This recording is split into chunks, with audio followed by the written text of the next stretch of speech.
반갑습니다, 여러분. 오늘 또 이렇게 셋째 날 여러분과 함께 하나님의 말씀을 나눌 수 있어서 얼마나 감사한지 모르겠습니다. 잠시 기도드리겠습니다. 주님 감사합니다. 지난 이틀 동안도 우리에게 주의 말씀으로 다가와 주시고 혼란스럽고 쉴 새 없이 요동치는 이 시대에 주의 백성을 주님께서 돌봐주심에 감사를 드립니다.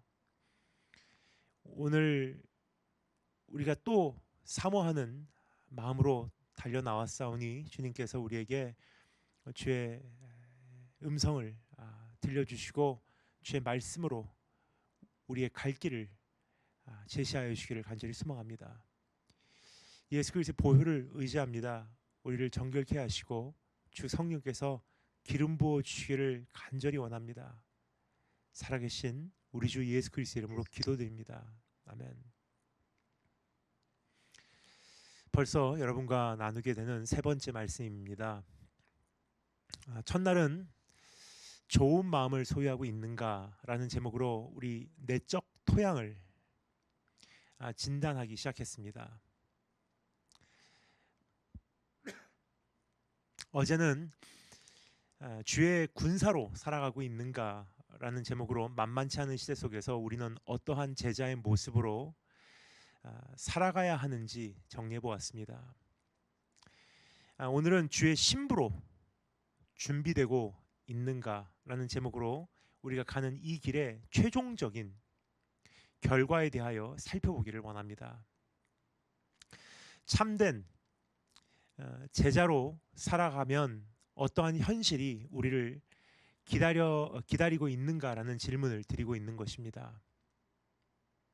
로마서 8장 18절에서 사도 바울이 생각건대 현재의 고난은 장차 우리에게 나타날 영광과 비교할 수 없도다라고 했을 때 구체적으로 장차 우리에게 나타날 영광이라는 것은 도대체 무엇을 가리키고 있는가라고 묻고 있는 것입니다.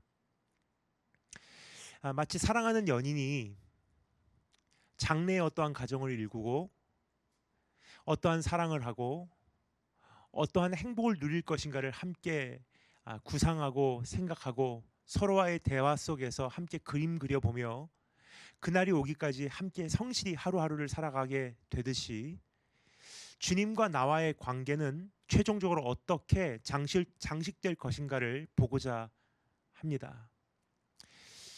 그것을 미리 바라보고 기대하며 이제부터 매일매일을 더 성실히 제자로 살아갈 수 있기를 소원하기 때문입니다. 오늘 이 말씀에서 우리가 주목해 보아야 하는 세 가지 인물이 등장합니다.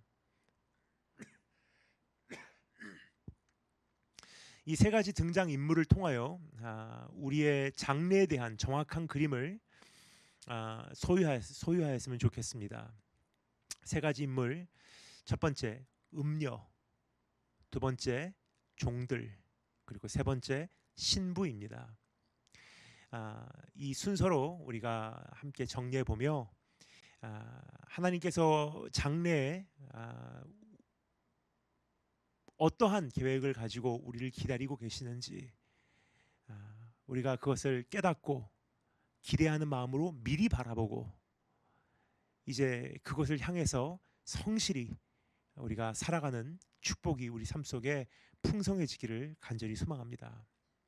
그럼 첫 번째 음녀에 대해서 우리가 살펴보겠는데 조금 전에 읽었지만 1절 2절 말씀을 다시 한번 제가 읽겠습니다. 2일 후에 내가 들으니 하늘에 허다한 무리의 큰 음성 같은 것이 있어 이르되 할렐루야, 구원과 영광과 능력이 우리 하나님께 있도다. 그의 심판은 참되고 의로운지라. 음행으로 땅을 더럽게 한 큰 음녀를 심판하사 자기 종들의 피를 그 음녀의 손에 갚으셨도다 하고, 지금 읽은 본문 말씀에서 우리가 주목해 보고 싶은 첫 번째 인물이 등장합니다. 음녀입니다. 하나님께서 이 말씀이 시작하자마자 그 음녀의 장래가 어떻게 되는지 우리에게 그림을 그려주세요. 장차 음녀는 하나님께 심판을 받을 것이라고 주님께서 말씀을 하십니다. 일단 음녀에 대하여 조금 더 구체적으로 살펴보겠습니다. 그런데 음녀에 대하여 바로 이해하기 위해서는 바벨론에 대하여 먼저 살펴보아야 할 것 같습니다. 음녀의 만행을 정확하게 목격할 수 있는 캔버스가 바로 음녀의 통치 영역인 바벨론이기 때문입니다. 우선 잠시 요한계시록 18장, 바로 전장이죠. 18장으로 돌아가도록 하겠습니다. 참고로 요한계시록 18장, 그리고 오늘 본문 말씀인 19장, 그리고 20장은 모두 각각 하나님의 심판의 날에 대한 설명으로 막을 내립니다. 그 중에 그 가장 중심에 서 있는 오늘 우리의 본문 말씀은 19장. 이것이 그 하나님의 심판 가운데 그 가장 그 두드러지게 이렇게 솟아오르는 어린 양과의 혼인 잔치에 대한 기록이 있다는 것을 우리가 볼 수가 있습니다. 요한계시록 18장은 오늘 본 말씀 바로 전장이죠. 요한계시록 18장은 바벨론에 대하여 우리에게 말해주고 있습니다. 우리가 이 성경의 조금 이 큰 그림을 이해하는 것이 죄가 무엇인지, 그리고 사단의 목적은 무엇인지, 그리고 하나님의 구원은 어디까지 펼쳐지는지를 우리가 볼 수 있는 그 도움이 될 거라고 생각해요. 그래서 잠시 설명을 드리겠습니다. 요한계시록 18장은 바벨론에 대하여 우리에게 말해주고 있습니다. 근데 여기서 바벨론이라는 것은요, 하나님이 계시지 않은 삶 또는 사회를 상징하고 있다고 이해하시면 가장 정확하지 않나 싶습니다. 폭력과 부패와 불의와 부정함과 죄악이 지배하는 삶 혹은 사회를 가리키고 있는 것입니다. 하나님의 나라를 적극적으로 대적하고 그리고 하나님의 나라와 완전히 대조되는 질서와 제도를 의미하는 것입니다. 음녀는 바벨론으로 하여금 음행하고 사치하고 미혹되게 하였다고 18장은 우리에게 폭로를 합니다. 구약 성경에 보면 바벨론은 상징이 아니라 실상입니다. 그러니까 요한계시록이라는 것은요, 성경 전체를 이제 그 매듭짓는 결론짓는 책이기 때문에 사실 창세기부터 우리가 쭉 마음에 두고 받아들여야 되는 것입니다. 그러한 관점에서 바라보면요, 바벨론의 어떠한 그 뿌리를 따라 올라가게 됩니다. 바벨론은 이제 신약 성경에 들어와서 특별히 요한계시록에서는 상징적으로 표현이 되지만 사실 구약 성경에 돌아가면 이것은 상징이 아니라 실제였습니다. 바벨론 제국이 있지 않았습니까? 창세기 11장 27절부터 아브라함의 스토리가 막을 열게 되죠. 하나님께서 한 사람을 통하여 이제 한 나라를 세우시고 이 나라 가운데 한 구원자를 보내주시며 그리고 이 구원자를 통하여 세상을 구원하시는 하나님의 역사가 막을 여는 장면입니다. 그리고 하나님께서 계획하신 대로 아브라함을 통하여 결국 이스라엘이 설립되게 됩니다. 이스라엘은 하나님의 나라가 이 땅에 구체화되는 실상이라고 이해하시면 되겠습니다. 하나님의 나라의 모형이에요. 그런데 유다 왕 여호야김 시대에 바벨론의 왕 느부갓네살이 역사의 무대에 등판하게 됩니다. 그리고 그는 이스라엘을 비롯하여 여러 나라를 파괴하고 정복하기 시작하죠. 바벨론의 서막입니다.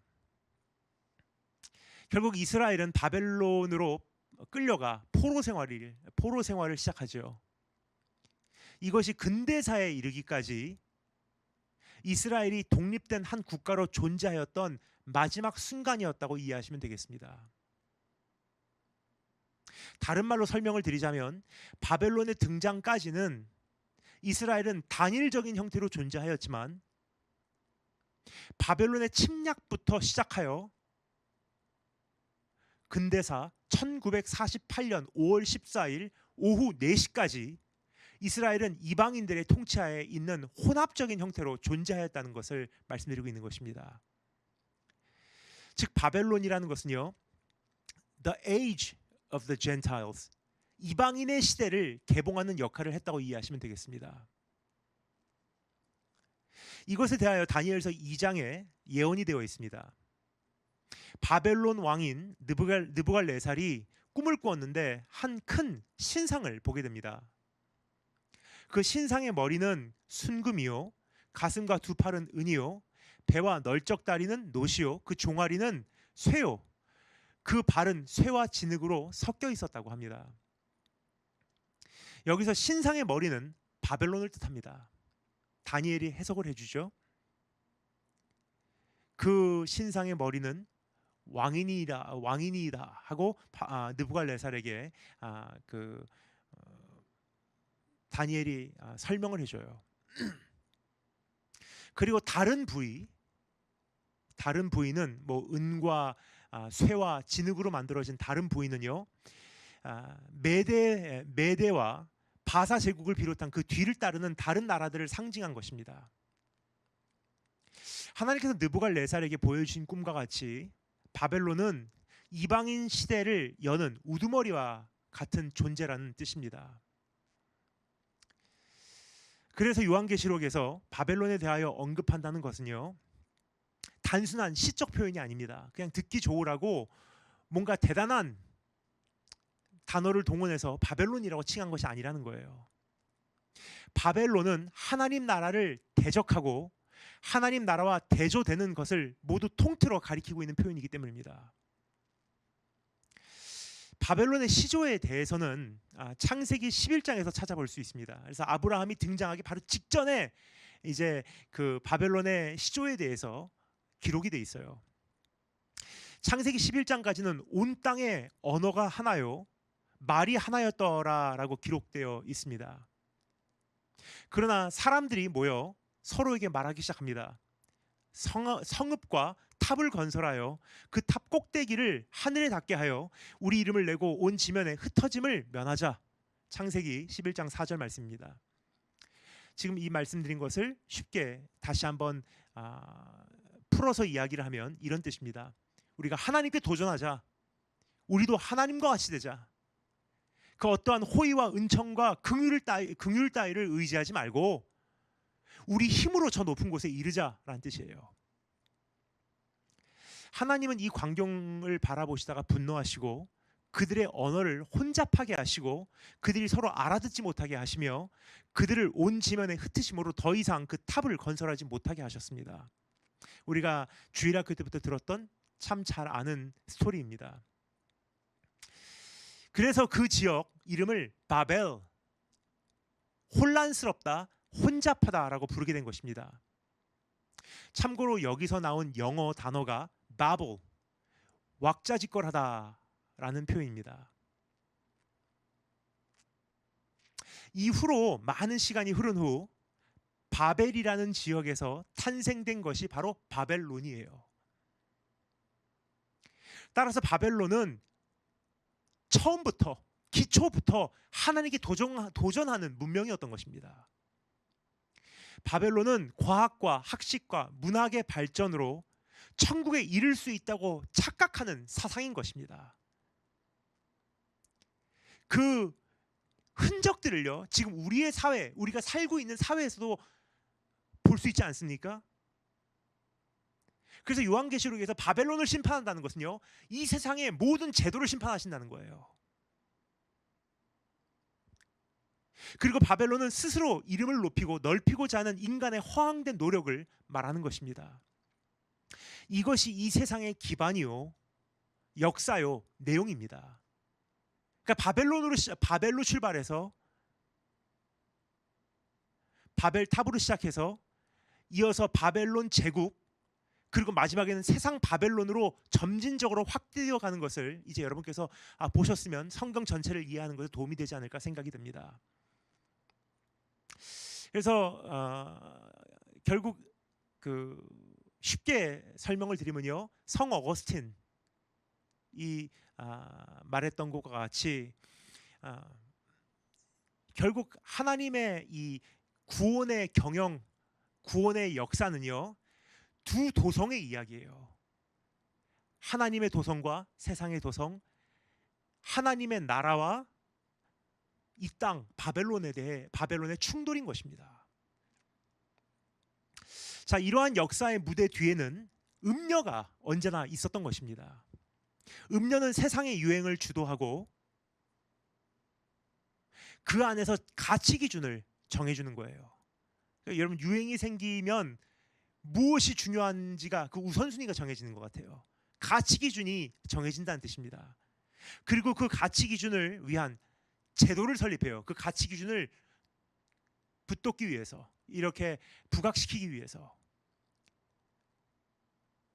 그 가치 기준을 유지하기 위해서, 그 제도를 설립하기 위하여 또 일꾼들을 모집합니다. 그렇게 만들어진 질서 안에서 한 영혼 한 영혼을 미혹해 온 것입니다. 이것이 음녀의 일이에요. 자, 한마디로 요약하면 본문 말씀 2절에 나오는 내용이 되겠습니다. 오늘 본문 말씀 2절, 음녀는 음행으로 땅을 더럽게 하였다고 성경 기록하고 있습니다. 자, 그럼 왜 하필 음녀라는 단어가 사용되고 음행이라는 단어가 사용되었을까 하는 질문을 할 수밖에 없습니다. 악한 여인 혹은 끔찍한 죄악이라는 표현도 충분히 사용 가능했을 것입니다. 그런데 성경은요, 음녀라는 단어를 사용하고요, 음행으로 땅을 더럽게 하였다고 지적하고 있습니다. 왜 그러한 단어를 성경은 의도적으로 선택해서 표현을 했을까? 음녀와 음행과 같은 표현을 사용한 것은요, 죄의 본질을 우리로 하여금 정확하게 알게 하기 위해서입니다. 더 나아가 하나님의 심판은 무엇을 향한 심판인가를 정확하게 지적해 주기 위함입니다. 음녀, 음행이라는 이 표현은 우리가 무엇 때문에 심판을 받아야 하는지 그 전곡을 찍는 표현이에요. 음녀는 세상으로 하여금 음행하게 하였다고 합니다. 음행이라고 하는 것은요, 정조를 깨트리는 음란하고 난잡한 행실을 의미하죠. 즉, 허락된 틀 밖에 있는 대상에게 몸과 마음과 정신을 쏟는 행위인 것입니다. 죄의 본질적인 의미가 바로 이것입니다, 여러분. 하나님 외에 다른 대상에게 몸과 마음과 정신을 바치는 행위예요. 그러니까 음녀는 세상에 유행을 시키고 그 유행에서 가치 기준을 탄생시키고 그 가치 기준을 지탱하기 위해서 제도를 설립하고 그 제도를 지켜내기 위해서 일꾼들을 모집하고 그렇게 설립된 질서를 통해서 한 사람 한 사람을 미혹하는 것. 무엇을 위해서? 하나님 외에 다른 것에 우리의 몸과 마음과 정신을 쏟아내게 하는 거예요. 지금 세상이 그렇게 구성이 되어 있다는 것을 이제 깨달으시면 좋겠습니다. 세상에 있는 모든 프로그램이 다 그렇게 짜 있어요. 하나님 외에 다른 것으로 우리의 눈을 돌리게 만들어져 있는 거예요. 그래서 사도 바울이 고린도후서에서 뭐라고 말하죠?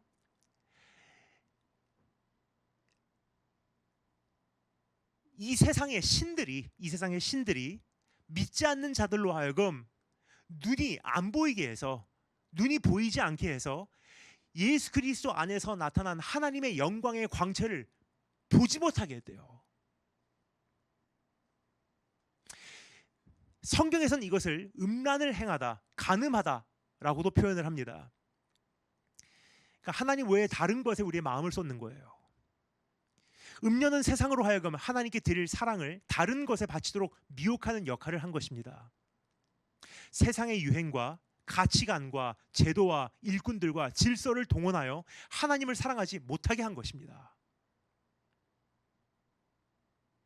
하나님께 집중하지 못하도록 우리의 관심사를 끊임없이 분주하게 하고, 하나님을 바라보지 못하도록 우리의 마음의 시력을 여러 가지로 자극하고, 하나님을 경험하지 못하도록 우리 자신을 위한 방어 체계와 안전장치와 안정된 삶을 스스로 만들어가게 합니다.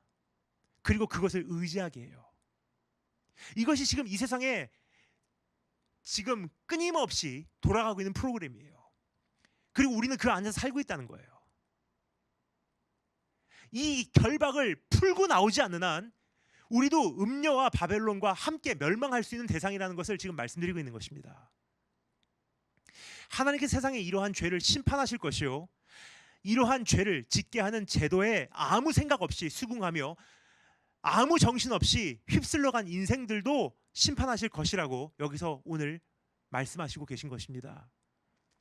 이것이 바로 음료와 바벨론을 향한 참되고 의로운 심판이라고 오늘 성경에서 선포하고 있죠. 그래서 오늘 여러분께 여쭤보기를 원합니다. 여러분은 하나님께만 드려야 하는 몸과 마음과 정신을 다른 곳에 쏟고 계시진 않으신지요? 아니면 세상 유행을 아무런 생각 없이 수긍하고 있지는 않으신지요? 잘못된 사상, 왜곡된 사고, 편협된 기준, 변질된 개념 등등을 아무런 생각 없이 호응하며 따라가고 있지는 않냐는 질문입니다. 이게 다 세상 프로그램이에요. 나도 모르는 사이에 그것이 얼마나 제도적으로 내 안에 흡수되어 들어오는지, 어렸을 때부터 교육부터, 교육 체계를 통해서, 미디어 체계를 통해서 사회가 어떤 세워놓은 이 가치 기준의 시스템을 통해서 내 안에 지금 스며들어오고 있다는 거예요. 나도 모르는 사이에 그것이 내 삶의 DNA가 돼버렸어요. 이런 것이 중요하구나. 가만히 생각해 보잖아요. 성경적으로는 그게 별로 중요하지 않은 것들이 참 많아요. 이것을 위해서 사는 것은 인생에 의미가 있어 생각을 했는데, 가만히 하나님 앞에서 생각을 해보면 성경적으로는 그것이 별로 의미가 없는 것들이 너무나 많다는 거예요. 근데 나도 모르는 사이에 그것을 다 받아들였어요. 이게 당연한 인생이야, 이것이 당연한 본분이야 라고 달려가다 보니까 정신이 없어요. 근데 가만히 생각을 해보니까 성경은 나에게 그것을 요구한 적이 없다는 거예요. 근데 나는 왜 이런 모습일까? 조금 전에 말씀드렸죠. 음녀가 바벨론을 통치하면서 유행을 시키는 거예요. 어떠한 사상, 어떠한 철학, 어떠한 종교, 어떠한 방침, 어떠한 방향성을, 트렌드를 만들어 나갑니다. 트렌드 메이커. 그 안에서 뭐가 중요한가? 가치 기준들이 시대적으로 떠오르기 시작해요. 그것을 이루기 위해서 제도를 만들어내죠. 교육 시스템, 정치, 거기에 동원된 일꾼들을 모집합니다. 그리고 이 엄청난 덩치가 큰 이 기계를요, 이제 이 수레바퀴를 사단이 돌리는 거예요. 그리고 우리는 그 안에 하나의 부속품으로 거기서 함께 움직이기 시작하는 것입니다. 그런데 오늘 이 말씀에서 우리에게 확실하게 이야기하는 것은요, 음녀와 바벨론이 멸망당할 때 너도 그 안에 하나의 부속품으로 있다면 같이 망한다.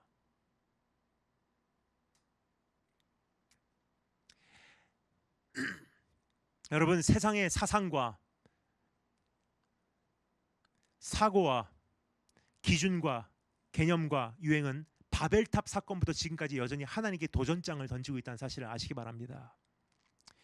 혹은 세상 제도에 정신없이 휩쓸려 가고 있지는 않은지 한번 내 자신을 돌아봤으면 좋겠습니다.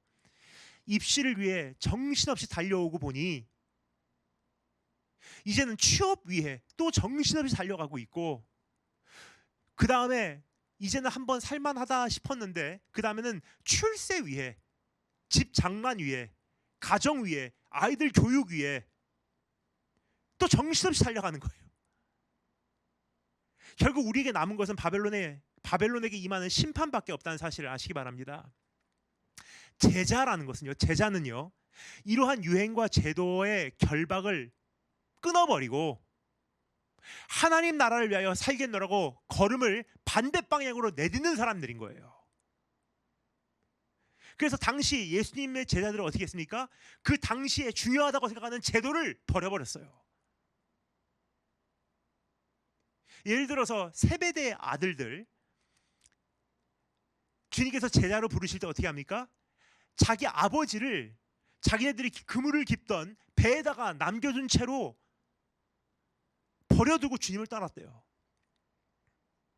우리 이렇게 말하면 청년들은 굉장히 이게 공감이 안 갈 거예요. 오히려 더 좋아할 거예요. 그건 나 같으면 충분히 할 수 있어. 주님께서 오늘 이렇게 말씀하시면 여러분 뭐라고 대답하실래요? 내가 너를 오늘 부르기를 원하노라.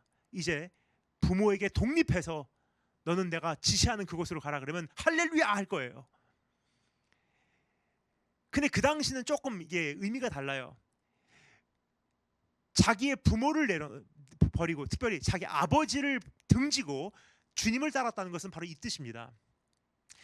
그 당시의 제도는요. 그 당시의 제도는 다음과 같은 이력서를 만들어냅니다. 지금 우리가 이 사회적 제도에서 허용된 이력서가 뭐죠?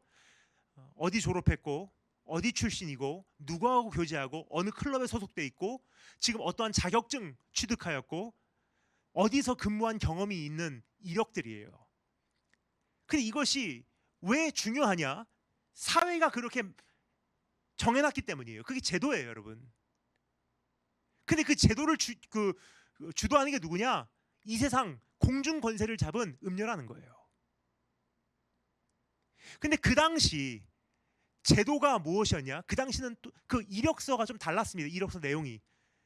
지금은 다 나에 대한 내용이에요. 나는 누구고, 나는 어디 출신이고, 나는 어디서 공부했고, 나는 어떠한 경험이 있고, 나는 어떠한 자격증이 있다. 근데 그 당시만 해도 2000년 전으로 돌아가잖아요. 그 당시 이력서 내용 한번 들어보실래요? 그 당시에 사람들이 누구를 고용할 때 어떤 이력서를 받냐? 누구의 아들, 누구의 아들, 누구의 아들, 누구의 아들, 누구의 아들이요. 그게 이력서예요. 그런데 세베대 아들들이요, 자기 아버지를 버리고 예수님을 따랐다는 것은요, 자기 이력서를 찢어버렸다는 뜻이에요. 이와 같이 제자는 그 시대에 사회의 제도가 허락한, 세상의 제도가 허락한 그 틀을요 깨트리고 나와서 결박을 풀고 주님을 따라가기로 작정한 사람들인 거예요. 그러한 제자로 오늘 준비되어 내일 이 세상을 변화시키시는 한 분 한 분 되시기를 주님의 이름으로 축원드립니다. 이제 그 음녀와 바벨론의 운명을 정확하게 바라보시고 이제 어떠한 일들이 우리를 기다리고 있는지 기대하는 마음으로 우리가 내일을 향해서 더 성실하게 나가기를 간절히 소망합니다. 두 번째 인물입니다. 종들이에요. 종들. 3절부터 6절 말씀 제가 한 번 더 읽겠습니다. 3절부터 6절 읽겠습니다. 두 번째로 할렐루야 하니 그 연기가 세세토록 올라가더라. 또 24장로와 내 생물이 엎드려 보좌에 앉으신 하나님께 경배하여 이르되 아멘 할렐루야 하니 보좌에서 음성이 나와 이르시되 하나님의 종들 곧 그를 경외하는 너희들아 작은 자나 큰 자나 다 우리 하나님께 찬송하라 하더라. 또 내가 들으니 허다한 무리의 음성과도 같고 많은 물소리와도 같고 큰 우레소리와도 같은 소리로 이르되 할렐루야 주 우리 하나님 곧 전능하신 이가 통치하시도다. 방금 읽은 본문 말씀에서 우리는 두 번째 인물을 만나게 됩니다. 하나님의 종들입니다. 5절에 보면 그들은 하나님을 경외하는 자들이라고도 일컬음을 받는다는 것을 확인할 수가 있습니다. 하나님의 종들 곧 그 경외하는 너희들아 라고 기록되어 있죠. 이들은 예배자인 것입니다. 근데 그들의 이제 최종적인 운명에 대해서도 성경은 알려주고 있습니다. 장차 그들은 어떻게 해요? 하나님을 찬양하고 경외하고 높이게 된대요. 영원한 예배의 이제 그 개막이 이제 여기서 이루어지는 것을 우리가 볼 수가 있습니다. 어제도 말씀드렸습니다만 성경에서는 크리스찬, 제자, 성도, 하나님을 예배하는 자라는 표현은 모두 공통된 의미를 가지고 있다는 사실을 알기 원합니다. 우리는 오해하는 경우가 종종 있는 것 같습니다. 교회에 등록된 일반 교인과 훈련 코스를 수료한 제자와 사역을 하는 주의 종을 구분해 놓았어요. 교인으로서 어느 정도 신앙생활을 하다 보면은 어느 날 훈련받고 조금 더 이 고백이 확실해진 사람에게 제자라고 이야기를 하고요. 또 그 사람들이 어떠한 실제적인 사역에 들어가면은 사역자 혹은 종들이라고 일컫습니다. 그러나 여러분 기억하기를 원하는 것은요, 성경에는 성도는 몸된 교회에 소속된 것이 당연하고 그들이 제자의 삶을 살아가는 것은 마땅하며 주님의 종으로 헌신하는 것은 본분이라고 말하고 있습니다. 그래서 결국은 이게 세분화될 수 없는 하나예요, 하나. 교인이 성도고 성도가 제자고 제자가 예배자인 거예요. 그리고 예배자가 하나님의 종 사역자인 거예요. 따라서 우리 모두가 제자로 부르심을 입었다는 사실을 누구도 부인하거나 부정하거나 회피할 수 없는 것입니다. 어찌되든 하나님께서 음녀를 심판하신 후에 주의 교회는 이제 하나님을 찬양한다고 여기서 우리에게 미리 보여주고 있어요. 우리의 운명을 보여주는 거예요. 이것을 미리 바라보고 기대하는 마음으로 성실히 매일매일 살아와라. 4절 말씀 읽겠습니다. 또 24장로와 네 생물이 엎드려 보좌에 앉으신 하나님께 경배하여 이르되 아멘 할렐루야 하니.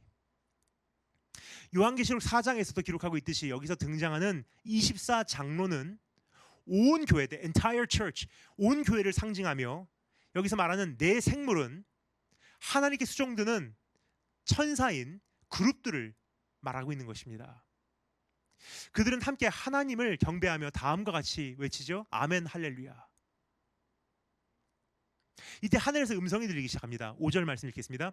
보좌에서 음성이 나서 이르시되 하나님의 종들 곧 그를 경외하는 너희들아 작은 자나 큰 자나 다 우리 하나님께 찬송하라 하시니.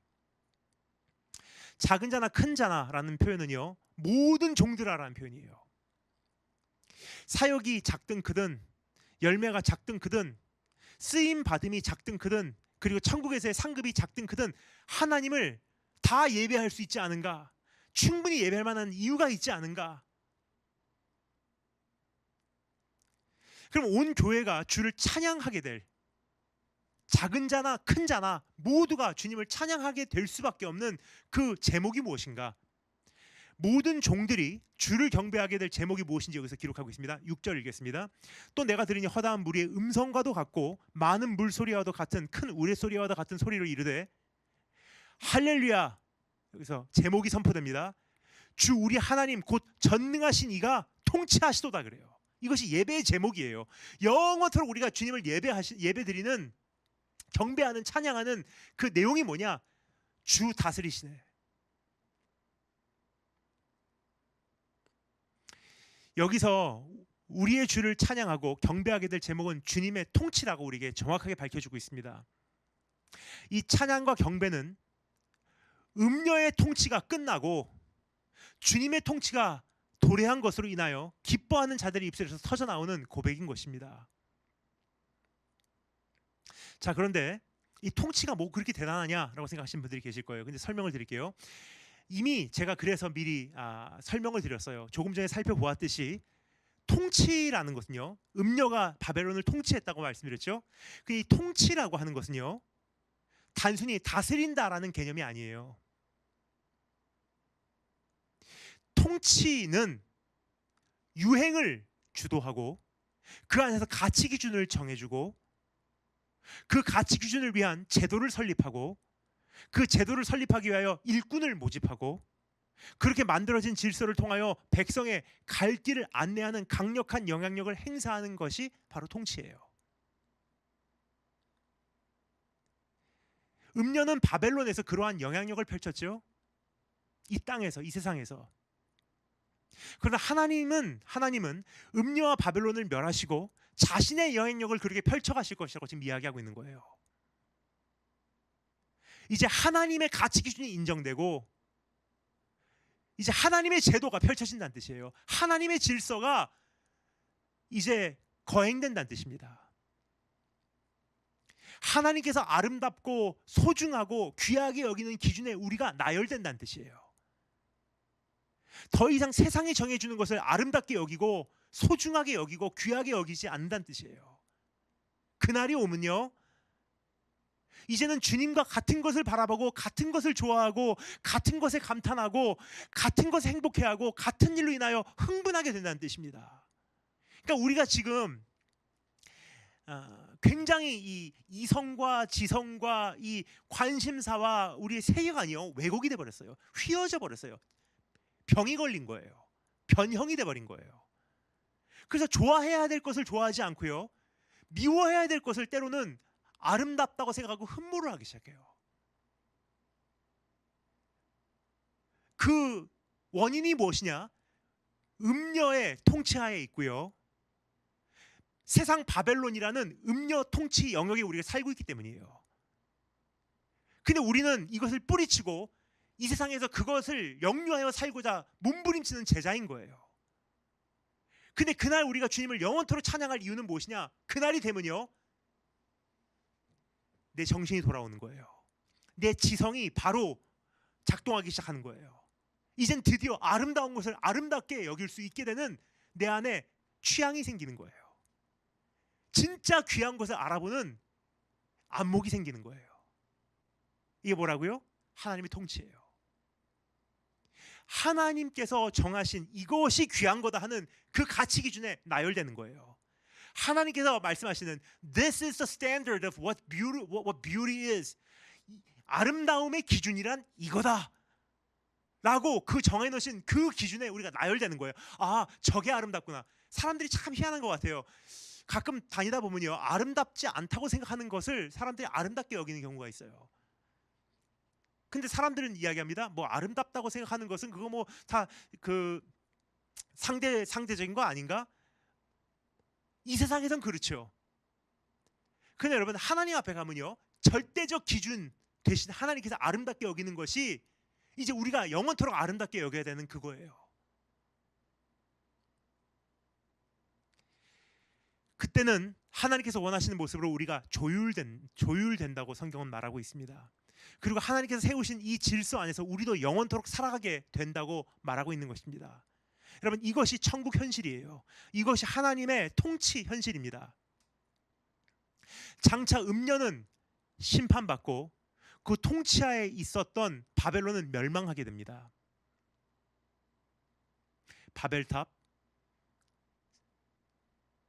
바벨론 제국, 그리고 세상 바벨론 이제 다 무너져 내리는 거예요. 그러나 주의 종들은 그때부터는 천국 현실을 맛보게 될 것이며 하나님의 통치를 영원토록 높이게 될 것이라고 오늘 여기서 우리에게 미리 선보여주고 있습니다. 이렇게 된다. 이것이 우리가 가는 이 길의 최종적인 그림이라는 사실을 잊지 마시기 바랍니다. 그리고 이 그림을 미리 바라보며 오늘의 삶을 매일매일 온전히 살아내시는 축복이 있으시기를 주님의 이름으로 축원드립니다. 어차피 멸망할 제도에 인생 바치지 말라는 뜻이에요. 어차피 심판받을 가치 기준에 미혹받지 말라는 거예요. 영원히 인정받을 제도권으로 들어와 본분을 수행하라는 주님의 부르심인 것입니다. 하나님만을 마음을 다하고 목숨을 다하고 뜻을 다하고 힘을 다하여 사랑하라는 주님의 초청이에요. 그 어떤 것도 이것을 방해하지 말게 하시기 바랍니다. 나로 하여금 음행하게 하는 음녀를 이제는 대적하시기 바랍니다. 지금까지 우리가 두 가지 그림을 살펴보았습니다. 첫 번째는 음녀와 바벨론. 여기까지만 살펴보아도 지금 세상이 어떻게 작동되고 있는지를 우리가 어느 정도 그림을 그려봤고요. 그려볼 수 있었고요. 그 다음에 한 걸음 더 나가서 그러한 시스템 안에서, 제도 안에서 우리를 구출해 내셔서 하나님의 영원한 예배자로 삼으신 우리의 운명, 종들의 모습을 지금 정리해 보았습니다. 그럼 마지막 세 번째 우리 한번 살펴볼까요? 신부에 대해서 정리해 보도록 하겠습니다. 마지막 세 번째는 신부입니다. 7절부터 10절 말씀 제가 읽겠습니다. 우리가 즐거워하고 크게 기뻐하며 그에게 영광을 돌리세. 어린 양의 혼인 계약이 이르렀고 그의 아내가 자신을 준비하였으므로 그에게 빛나고 깨끗한 세마포 옷을 입도록 허락하셨으니 이 세마포 옷은 성도들의 옳은 행실이로다 하더라. 천사가 내게 말하기를 기록하라. 어린 양의 혼인 잔치에 청함을 받은 자들은 복이 있도다. 또 내게 말하되 이것은 하나님의 참되신 말씀이라 하기로 내가 그 발 앞에 엎드려 경배하려 하니 그가 나에게 말하기를 나는 너와 및 예수의 증언을 받는 내 형제들과 같이 된 종이니 삼가 그리하지 말고 오직 하나님께 경배하라. 예수의 증언은 예언의 영이라 하더라. 지금까지 읽어본 이 그 내용 얼핏 보기에는 이게 도저히 무슨 말인지 모르겠다 하는 것이 지금 여러분의 그 얼굴 표정입니다. 제가 이 줌을 통해서 여러분의 표정을 보니까 이게 도저히 무슨 말인가 궁금해하시는 분들이 계신 것 같습니다. 제가 설명을 드리도록 하겠습니다. 마지막으로 우리가 주목해 보기를 원하는 것이 바로 이제 그 어린 양인데, 그 어린 양의 신부인데, 인류 역사를 장식할 최종 장면은 어린 양과 그 신부의 혼인 잔치라고 여기서 지금 말하고 있는 거예요. 7절 말씀에 우리가 즐거워하고 크게 기뻐하여 그에게 영광을 돌리세. 어린 양의 혼인 기약이 이르렀고 이제 the end has come. 이제 마지막이 온 거예요. 드디어 그토록 기다리던 혼인 잔치가 펼쳐지는 것입니다. 그의 아내가 어린 양의 아내 신부가 자신을 준비하였으므로라고 기록되어 있죠. 역사의 최종 장면에서 드디어 신부가 그 준비된 신부가 등장하게 되는 것을 우리에게 보여주고 있는 것입니다. 이 영광스러운 등장을 위하여 우리가 어떻게 준비해야 하는지 사도 베드로는 다음과 같이 우리에게 권면합니다. 사랑하는 자들아 너희가 이것을 바라보나니, 지금 제가 말씀드리고 있는 바로 그 내용이에요. 이것을 바라보나니, 우리가 미리 바라보지 않습니까?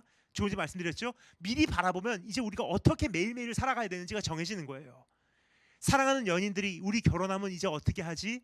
결혼을 할 때까지 우리 이렇게 지내자 하면서 미래를 함께 꿈꾸고 구상하고 그림 그리고 같이 대화 속에서 공유하듯이 주님께서 우리에게 이 내용을 미리 알게 하신 이유가 있다는 거예요. 그 그림을 확실히 갖고 미리 바라보면 우리가 이제부터 어떻게 살아야 될지, 그것을 바라보고 어떻게 달려가야 될지가 정해지기 때문에. 그래서 사도 베드로 말합니다. 사랑하는 자들아 너희가 이것을 바라보나니, 주 앞에서 어떻게 이제부터 어떻게 삽니까? 점도 없고 흠도 없이 평강 가운데서 나타나기를 힘쓰라 그래요. 저는 어제 말씀드렸습니다. 저는 대학 시절에 웨딩 플래너로 아르바이트를 하였다고. 그 외에도 여러 가지 아르바이트를 했는데 지금까지 또 이게 기억에 남는 아르바이트 한 가지가 있습니다. 대학교 1, 2, 3, 4학년 4년간 전 우체국에서 일했어요. 그 아침 그 새벽 한 3시 50분에 출근해서 그렇게 많이 쏟아져 들어오는 우편물을요 다 그 대학교 캠퍼스 우편함에다가 이게 배달해 주는 역할이 바로 제가 했던 아르바이트였습니다. 그 외에도 이제 학교 사무실에서 그 텔레마케팅, 저희 학교 선전을 하는 그 에이전트로도 일했는데요. 여기다가 이 전화기 귀에다 꽂고요, 컴퓨터 앞에 앉아서 거기 나오는 전화번호 돌리는 거예요. 돌려서 전화를 받으면 Hi, how are you? Are you interested in coming to the Citadel? 하고서 학교 오기를 원하는 사람들에게 저희 학교 선전을 하는 역할입니다. 뭐 그런 여러 가지 아르바이트가 있었어요. 서머 캠프 카운슬러로도 일했고요. 근데 지금 제가 제일 그 소중하게 여기는 그 추억이 뭐냐? 웨딩 플래너로서의 제 그 경험입니다. 너무나 많은 것을 배웠어요. 그래서 제가 제 여동생 결혼식도 플랜을 해줬거든요. 저는 그 웨딩 플래너로 일을 하면서 매번 감동하는 것이 있었습니다. 참 많은 웨딩을 보고 왔지만 저는 매번 신부의 등장에 감동을 받았어요. 그러니까 서양 그 결혼식, 거의 미국 쪽의 결혼식은 이렇게 진행이 됩니다. 어떻게 보면 이 성경하고 조금 이렇게 이게 잘 어울리는 형태가 아닌가 생각이 돼요. 우리나라 결혼식은 뭐 미국에서 제가 결혼식 가본 것만큼 많이 가보진 않았지만 거의 그 제가 가본 결혼식을 경험으로 결혼식들을 비춰서 경험으로 말씀드리자면 신부 등장할 때 사람들이 거기까지 막 환호성을 지르면서 막 축하해 주지는 않는 것 같아요. 그냥 제 경험상 그 결혼식장 앞쪽에 앉으신 그 친한 가족분들과 친구들은 막 이렇게 축하를 해주긴 하지만 그냥 다들 일어서서 박수 정도 해주는 정도예요. 그리고 뒤에서는 그냥 서서 그냥 이야기 많이 하고 계시더라고요. 잡담. 근데 미국 쪽의 결혼식은 조금 달라요. 특별히 이 부분을 제가 웨딩 플래닝 하면서 굉장히 많이 강조를 했어요. 먼저 이제 결혼식 시작하기 전에 그 결혼식 주례를 서시는 목사님과 바로 옆에 신랑과 바로 옆에 그 groomsmen 신랑의 친구들이 함께 그 들러리들이 이어서 그 강단 옆문으로 입장을 합니다. 그러니까 사람들은 그냥 수근수근 그 이야기를 하고 있어요. 그 하객들은 미리 오셔서 옆에 있는 사람과 인사도 나누고 대화도 하고 이렇게 그 이렇게 말을 나누고 있는데 그때 그냥 옆에 그 강단 옆에 문이 조금 열리더니 조용히 두벅두벅 아무도 보지 않는 그냥 아무도 신경 쓰지 않는 그때 목사님과 신랑과 그 들러리들이 남자 친구들이 딱 그 순서로 이어서 등단을 해요. 그럼 사람들이 올라가셨네? 그럼 이제 곧 시작하나 보다 하고서 자세를 정돈하고요. 이제 조금 조용해집니다. 그럼 제가 거기서 이제 사인을 주는 거예요. 뒤에서 오케이 하면은 저희 생도들이 뒤에서 기다리고 있다가 동시에 문을 확 엽니다. 그러면서 빵빠레가 나오는 거야. 빰빠람 빠빠빠밤 하면서 하는 순간 이제 신부가 드디어 입장을 하는데 주례하시는 목사님께서 말씀하세요. 이제 다 일어나 주시면 감사하겠습니다. 그러면 신랑은 그 무대 위에서 신부를 맞이하는 그 자세로 서 있고요. 신부는 드디어 그 아버지 팔짱을 끼고 이제 그 결혼식장 안으로 들어오게 되는데 그 순간 사람들이 일어나서 환호성을 지르면서 박수를 치는 거예요. 근데 그 박수를 언제까지 치냐? 그냥 몇 번 치다가 마치는 게 아니에요. 입장하는 그 순간부터 목사님 앞에 서는 그 등단하는 마지막 순간까지 계속 박수 쳐요. 그리고 어떻게 하냐? 모든 하객들이요. 해바라기가 태양을 바라듯이 신부를 바라고 신부를 따라서 계속 박수 치면서 움직이는 거예요. 그리고 신부가 등단을 하면 이제 박수 소리가 멈춥니다. 그리고 이제 결혼식이 시작되는 거예요. 결혼 예식이 시작됩니다.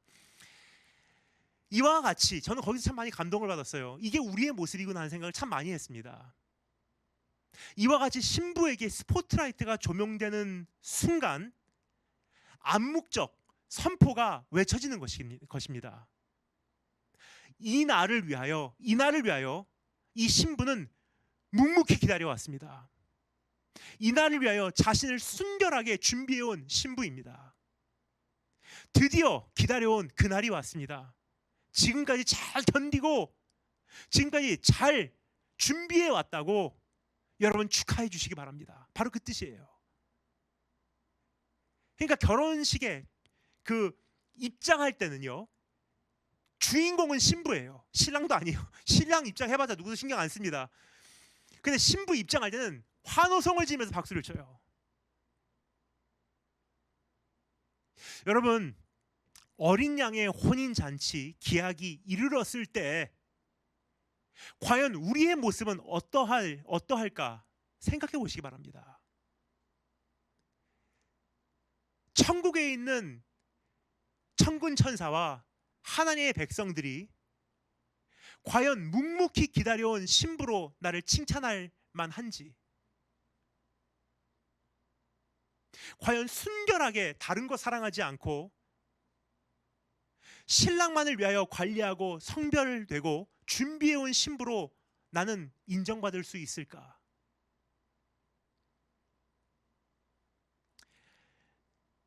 그 순결함을 뜻하는 하얀 세마포 옷이요, 나에게 과연 양심적으로 어울릴까 하는 생각을 하고 있는 것입니다. 지금까지 말씀을 잘 듣다가 이 부분에서 낙심하고 우울해하시는 분들이 계실 것 같아요. 자신의 모습을 바라볼 때 너무나 가슴이 아프기 때문입니다. 이미 너무나 영적으로 육체적으로 더러워져 있는 모습, 이미 너무나 멀리 와버린 현실, 간음하고 행음하고 음행하고 음란하며 지내온 날들, 음녀와 동침한 행위, 바벨론의 시민으로 그 제도의 거대한 수레바퀴의 한 부속품으로 여전히 살아가고 있는 우리, 세상이 정해놓은 어떠한 그 일꾼들이 있어요. 그 사람들이 트렌드 메이커예요. 이것이 금년의 유행이다 그러면 우리는 아무 생각 없이 그거 구입하고 그거 먹고, 잘 모르는데 그게 맛있다고 하니까 맛있는 줄 알아요. 그게 다들 그것을 쓰니까 당연히 써야 되는 줄 알아요. 왜냐? 트렌드 메이커들이 그렇게 만들어 놨기 때문에. 그 제도 안에 우리가 여전히 살고 있다는 거예요. 그 수레바퀴 안에서 한 부속품으로 우리는 지금 한 역할을 하고 있을 뿐이에요. 어렸을 때부터 배웠어요. 나도 모르는 사이에 그 교훈을 흡수해 버렸습니다. 이게 좋은 거야. 아무 생각 없이 그게 좋은 거구나. 그러면서 나도 모르는 사이에 세상이 세우는 제도에 굴복하고 살아가는 방법을 터득을 해버렸어요. 의미 있는 인생은 무엇일까? 취업하고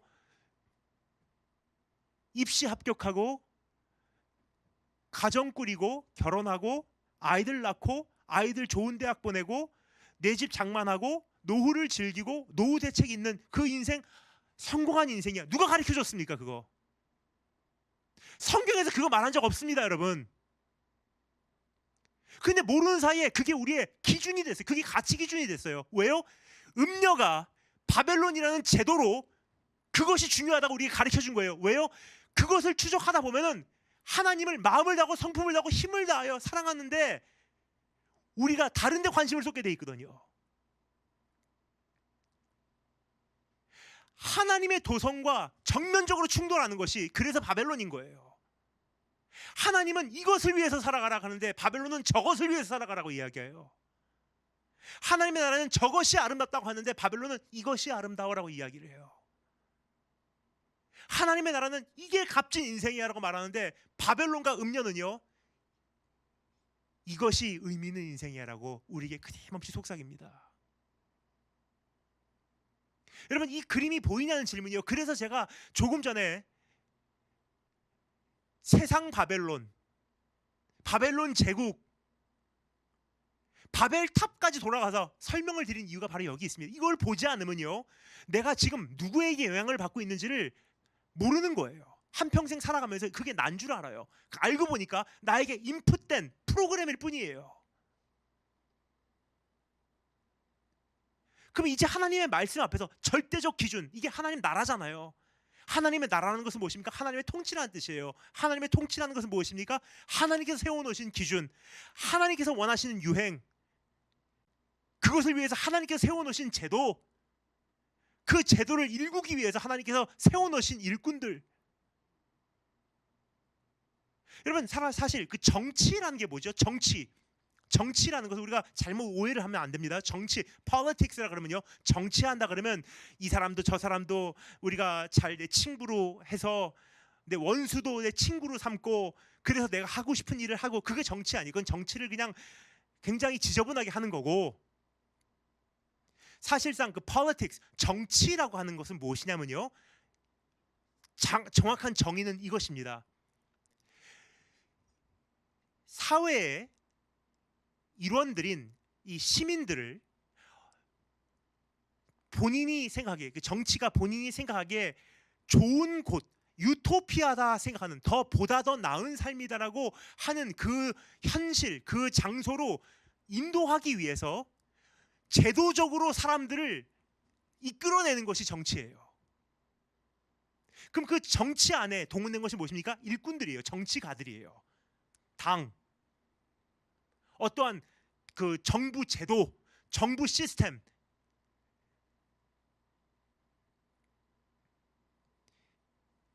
근데 이것을 좀 더 큰 그림에서 말하면 통치라고 이야기를 합니다. 통치.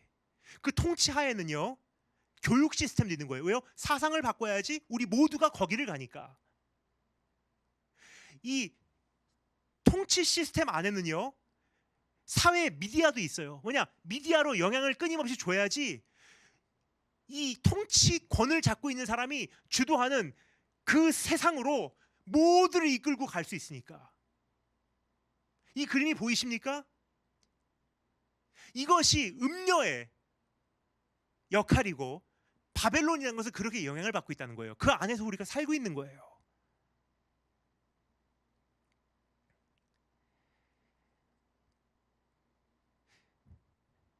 우리는 어린 양과의 만남을 사실 별로 사모하지도 기다리지도 않고 있습니다. 이것이 우리의 모습이에요. 그러니까 오늘 이 말씀을 들으면서 사실 굉장히 낙심이 돼요. 우리에게 미래를 보이셨어요. 하나님께서. 음녀와 바벨론은 심판받는다. 멸망한다. 근데 하나님의 참된 종들은 영원토록 하나님을 높일 만한 이유가 있다. 뭐요? 우리를 break system, 이 모든 제도를 뿌리치고 나와서 하나님의 통치권으로 들어가게 하신 것에 대해서 이젠 드디어 내가 그토록 원하는 하나님이 좋아하는 것을 좋아하고 하나님께서 사랑하는 것을 사랑하고 하나님께서 귀하게 여기는 것을 귀하게 여길 수 있는 그런 내가 되게 하셨기에 하나님을 찬양합니다 하고 24 장로들과 그 그룹들이 하나님을 높이는 거예요. 주 여호와 다스리시네. 주님께서 통치하신다. 그러나 오늘 이 말씀을 들으면서 안타까운 것은요, 내가 그 모습이 되지 않았다는 거예요. 음녀와 동침하고 세상과 타협하고 나도 모르는 사이에 지금 그 엄청난 수레바퀴의 한 부속품으로 작동만 하고 있을 뿐이에요. 나도 모르는 사이에 거기 굴복하고 있어요. 그러나 여러분 기뻐하시기 바랍니다. 왜냐? 여기서 좋은 소식이 오늘 공포되고 있습니다. 복음이 공포되고 있습니다. 8절 말씀. 그에게 빛나고 그 신부에게 빛나고 깨끗한 세마포 옷을 입도록 하나님께서 허락하셨으니 이 세마포 옷은 성도들의 옳은 행실이로다 하더라. 이 옳은 행실이 나에게는 없습니다. 그런데 하나님께서 뭐라고요? 허락하신 거예요. 그러면 이게 말이 안 돼요. 나는 그 행실이 없는데 그 옳은 행실을 입도록 허락하셨대요. 어떻게인지 설명드리겠습니다. 주님께서 우리에게 깨끗한 세마포 옷을 입도록 허락하셨다고 합니다. 그런데 이것은 우리의 취향과 노력과 공로로 이 거룩한 옷을 입는 것이 아니라는 사실을 아시기 바랍니다. 우리의 취향은요, 바벨론의 유행을 따라가는 것뿐이요, 우리의 노력은 한없이 불충분하고요, 우리에게 공로는 아예 없습니다. 그럼 하나님께서 이 성도들의 옳은 행실이라고 하는 옷으로 입도록 허락하셨는데, 사실 그렇게 따지면, 내 걸로 따지면 사실 입을 옷이 없어요. 그러나 하나님께서 우리를 위하여 깨끗한 세마포 옷을 주셨다는 것은 무슨 뜻이냐? 어린 양의 피로 우리를 거룩하게 하시겠다는 선포입니다. 그래서 이사야서 1장 18절에 뭐라고 예언돼 있죠? 너희의 죄가 주홍 같을지라도 눈과 같이 희어질 것이요, 진홍같이 붉을지라도 양털같이 희게 되리라. 지금까지 어떻게 지내왔던 상관없습니다. 주님께로 돌아오기만 한다면, 지금까지 얼마나 더럽혀졌든 문제없습니다. 주님께서 씻어버리지 못하는 죄는 없는 것입니다. 그래서 베드로전서 1장 19절에서 어린 양의 피의 공로를 다음과 같이 찬양하고 있지 않습니까? 오직 흠없고 점없는 어린 양 같은 그리스도의 보배로운 피로 된 것이라. 내가 흠없고 점없는 게 아니에요.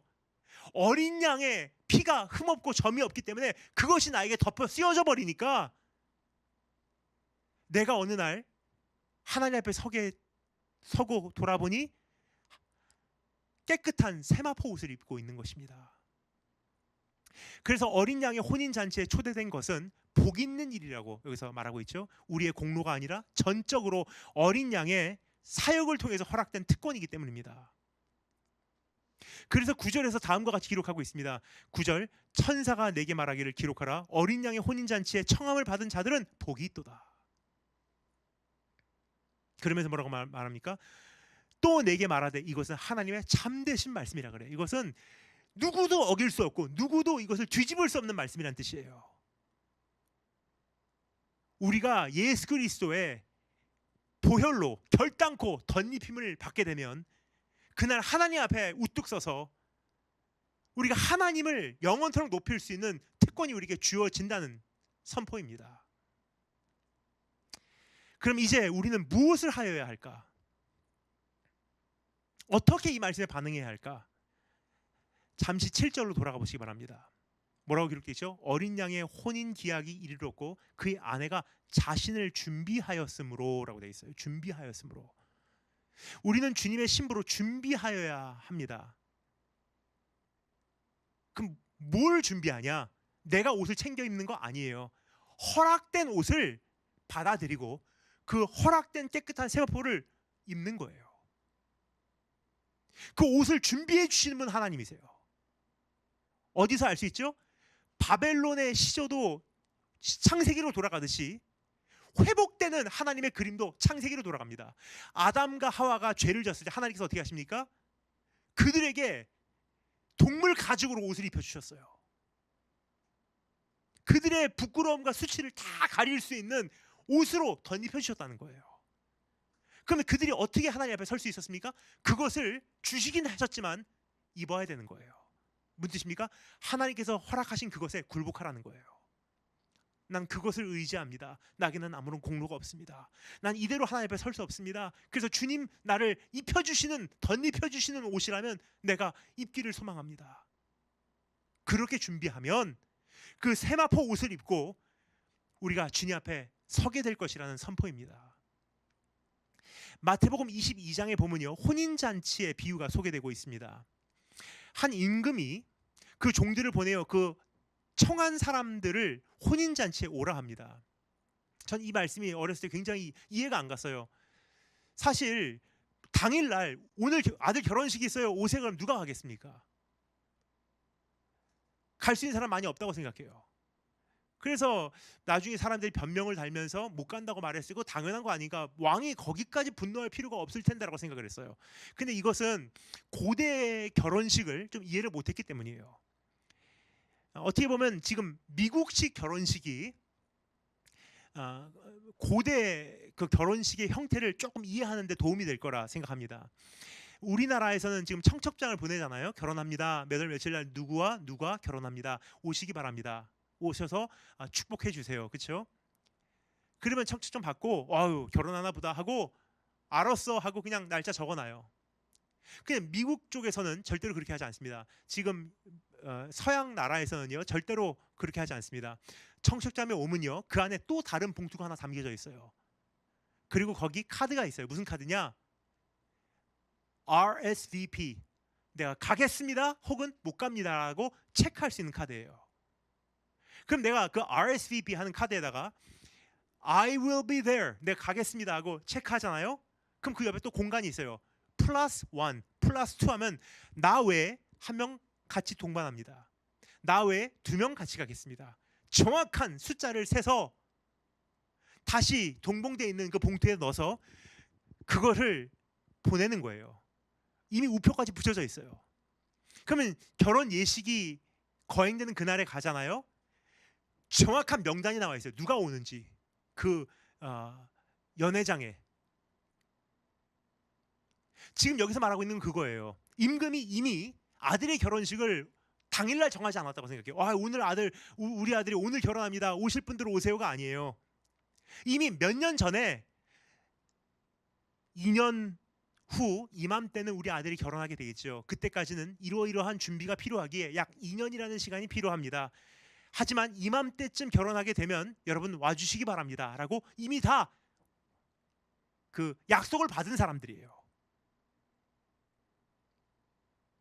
그래서 드디어 그날이 되었기에 왕이 종들을 보내서 아마도 그 귀족 집안 사람들을 불러 모은 것 같습니다. 약속하신 대로 오시죠?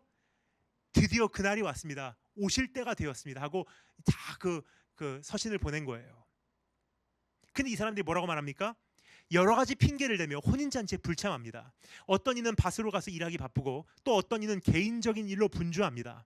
더 나아가 그들은 임금의 종들을 모욕하고 잡아 죽입니다. 이것에 분노한 임금은 그 살인한 자들, 거짓말 장애들, 자기의 말에 책임지지 못하는 자들을 진멸하고 그 동네를 불사르죠. 자, 근데 그 후에 종들을 보내서 이젠 사거리로 나가게 해요. 사거리라는 것은 사람의 왕래가 가장 많은 곳이라는 뜻입니다. 사거리로 나가서 그 내 거리에서 아무에게나 청하여 혼인잔치에 참여하게 부릅니다. 올 수 있는 분들 아무나 오세요. 그렇게 길거리에서 초청되어 온 사람들 가운데에는 다양한 부류가 있었습니다. 그래서 마태복음 24장 10절에는 이렇게 기록되어 있습니다. 악한 자나 선한 자나 만나는 대로 모두 데려오니 그 안에는 비천한 출신도 많았을 것입니다. 따라서 그 안에는 어떤 결혼 예식에 들어갈 만한 예복이 없는 사람들이 거의 다였었어요. 왜냐?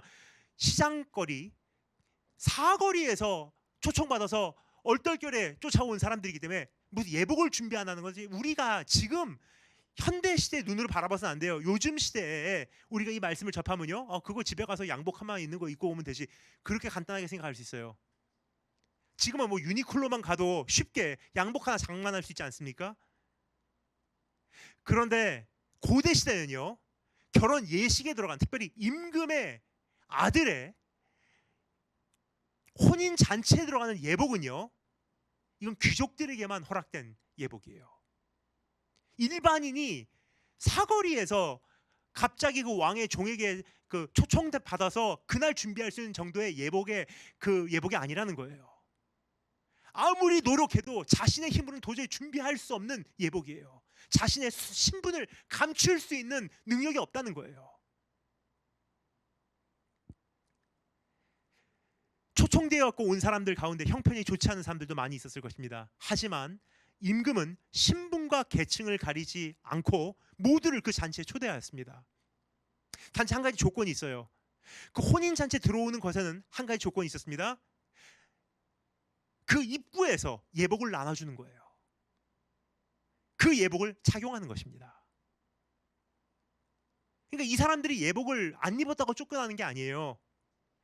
어차피 예복이 없는 줄 알고서 왕은 그 사람들을 부른 거예요. 그럼 어떻게 하냐? 예식에 들어가는 사람들에게 예복 입으세요. 예복 입으세요. 나눠준 거예요. 그것이 전통입니다. 그런데 나중에 임금이 손님들을 보러 들어와 보니 예복을 입지 않은 한 사람을 보고 그에게 이렇게 말하죠. 친구여, 어찌하여 예복을 입지 않고 여기 들어왔느냐 그래요. 결국 예복을 입지 않은 그 사람은요, 손발이 묶인 채로 바깥 어두운 데에 내던짐을 당하게 되죠. 여기서 말하는 예복이나 오늘 본문 말씀에서 말하는 깨끗한 세마포 옷이나 공통점이 있어요. 뭐냐? 하나님께서 허락해 주시는 복장이라는 사실이에요.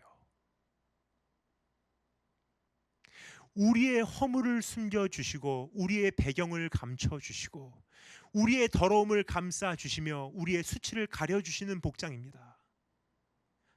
시장에서 그냥 길거리에 앉아있다가 구걸하다가 왔는데 그러한 내 신분조차도 충분히 덮어주실 수 있는 복장을 왕이 직접 공급해 준다는 거예요. 나는 이방인인데 그것도 그냥 왕이 덮어줄 수 있는 복장을 준다는 뜻이에요. 우리가 지금까지 어떻게 지내왔는지, 우리가 어떠한 출신인지, 우리가 얼마나 더럽게 살아왔는지, 그리고 우리가 숨기고 싶은 모든 것들을 어린 양의 피로 덧입혀 주시는 것이 하나님께서 우리에게 허락하시는 깨끗한 세마포 옷인 것입니다. 주의 권능의 날에 주의 백성이 즐거이 헌신하며 새벽 이슬 같은 주의 청년들이 주께 나올 때 입는 거룩한 옷은 예수 그리스도의 보혈인 것입니다. 무슨 내가 깨끗하게 이제 내 자신을 준비해서 내가 그 새벽 이슬 같이 나가자가 아니에요. 새벽 이슬 같은 청년들이 깨끗한 거룩한 옷을 입는다는 것은요, 예수 그리스도의 핏부림을 입은 사람들이라는 거예요. 우리가 신부로 준비한다고 하는 것은 어린 양의 피를 의지하는 것입니다. 예수 그리스도의 보혈의 공로만을 신뢰한다는 뜻입니다. 그것이 옷을 입는다는 뜻이에요. 준비된 옷을 입는다는 것은요, 주님, 나는 주님 없으면 안 됩니다. 주의 보혈만을 의지합니다. 나를 덮어주세요. 그래서 구약 성경에 보면요, covering, 덮는다라는 표현이 굉장히 많이 나와요. 왜냐? 내 있는 그대로의 모습으로는 천국 갈 수 없거든요. 내 있는 그대로의 모습으로는 하나님의 신부가 될 수 없거든요. 만약 여러분께서 오늘 어린 양의 피를 의지하고 예수 그리스도의 보혈의 공로만을 신뢰하기로 결단한다면 여러분은 피의 존귀함을 경험하게 될 것입니다. 그 피의 능력을 체험하게 될 것입니다. 그러면 어떻게 해요? 이게 귀한 줄 알아요. 그는 세상의 어떠한 가치 기준이 우습게 보이기 시작할 것이며, 따라서 세상의 어떠한 제도에 굴복하지 않을 것이고, 그 은혜의 빚진 자로, 주의 제자로 이 시대를 살아가게 되실 것입니다. 다 같이 기도하겠습니다. 주님, 오늘 이 세 번째 마지막 말씀을 나누며 그 어떠한 것이 아니라 예수 그리스도의 보혈에 대해서 외쳤습니다.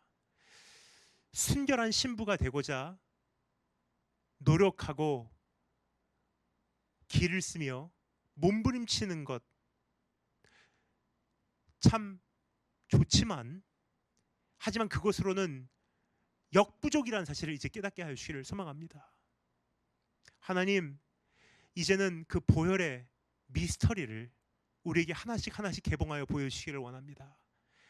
예수 그리스도의 피의 능력을 우리로 하여금 경험케 하여 주시기를 소망합니다. 천국 가서 어린 양이 혼인잔치에 들어갔을 때 주님, 나 같은 죄인도 왔습니다 라고 말할 수 있는 그러한 고백이 우리의 입술에 담기게 하여 주시기를 소망합니다. 주님 나라 갔을 때 주님을 찬양할 수밖에 없는 이유, 그리고 이 땅에 살면서 내가 세상을 보지 않고 주님만을 사랑할 수 있는 이유는 다름이 아니라 나 같은 죄인 살리신 하나님의 은혜 놀랍다는 것 외에는 우리에게는 없음을 고백합니다. 하나님, 그래서 이 세상 아름다움을 우리가 비교하다 보면 무엇을 가지고 우리가 비할 수 있겠습니까? 세상이 더 자극적이고 더 아름답게 보이고 더 희한 찬란하게 빛나고 있는데 우리가 무엇으로 경쟁을 하겠습니까? 그러나 우리에게는 한 가지 무기가 있습니다. 예수 그리스도, 그분에서 지금 빛나고 있는 하나님의 복음의 광채인 줄 아오니 오늘 그것을 바라보고 그것을 흠모하게 하시고 그것을 아름답게 여길 수 있도록 복음의 빚진 자의 마음을 우리 허락해 주시기를 간절히 소망합니다. 살아계신 우리 주 예수 그리스도의 이름으로 기도드립니다. 아멘.